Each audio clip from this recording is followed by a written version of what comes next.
বৃহস্পতিবার সিলেটে বিশ্রামে ছিল লেডি টাইগাররা। প্রচণ্ড দাবদাহ উপেক্ষা করে অনুশীলন করেছে ইন্ডিয়া। বিশ্বকাপের প্রস্তুতি হিসেবে প্রথমবার 5 ম্যাচের টি-20 সিরিজ খেলতে বাংলাদেশে ভারতীয় নারী ক্রিকেট দল। দরজায় কড়া নাড়ছে নারীদের টি-20 বিশ্বকাপ। প্রস্তুত হচ্ছে এই ভেন্যু। তার আগে ভারত বাংলাদেশ নারী ক্রিকেটের মহারণের রণক্ষেত্র এই সিলেট আন্তর্জাতিক ক্রিকেট স্টেডিয়াম। আর প্রথমবারের মতো ভারতের বিরুদ্ধে পূর্ণাঙ্গ কোনো টি-20 সিরিজ হচ্ছে সিলেটের চা বাগানের সবুজ এই ময়দানে। সময় হাতে নেই একদমই, তাই হোটেলে বসে না থেকে সকাল থেকে কঠোর অনুশীলনে ব্যস্ত হারমিনপ্রীত, স্মৃতি মান্ধানারা। চেনা দলের সাথে কিছুটা অচেনা কন্ডিশন, তাই আবহাওয়ার সাথে মানিয়ে নিতেই হয়তো এতটা ডেডিকেটেড খেলোয়াড়রা।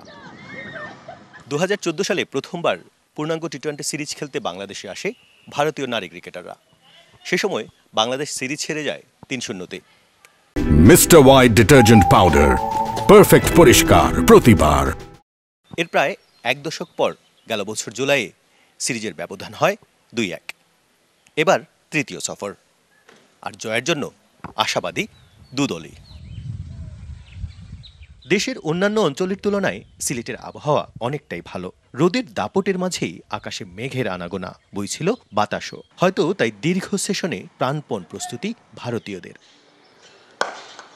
দুদলের সিরিজ শুরু হচ্ছে 28 এপ্রিল থেকে। সিলেট ইন্টারন্যাশনাল ক্রিকেট স্টেডিয়ামে হবে প্রথম, দ্বিতীয় ও পঞ্চম ম্যাচ, আর আউটারে হবে তৃতীয় ও চতুর্থ ম্যাচ। প্রত্যুষ তালুকদার, ডিবিসি নিউজ, সিলেট।